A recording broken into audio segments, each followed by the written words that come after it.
Xromatografiya ekologiyada suv va tuproqdagi ifloslanishni, tibbiyotda dorilar va qondagi moddalarni, biologiyada esa hujayra ichidagi molekulalarni aniqlash uchun ishlatiladi.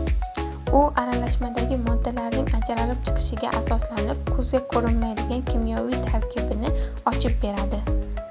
Shu sababli xromatografiya ilm-fanda juda muhim tahlil usulidir.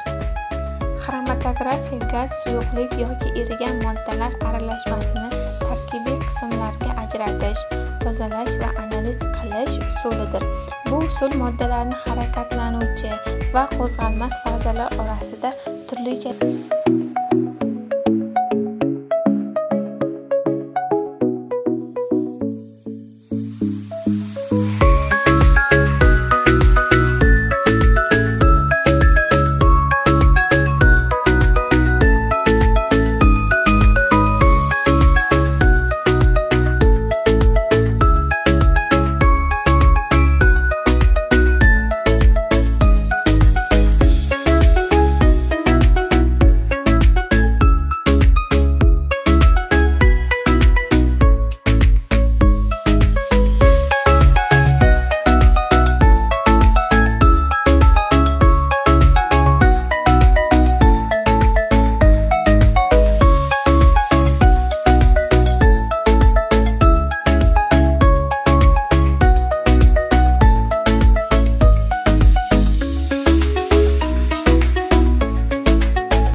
Xromatografiyaning qo'llanishi asosan tibbiyot va farmatsevtika, ekologiya, oziq-ovqat sanoati.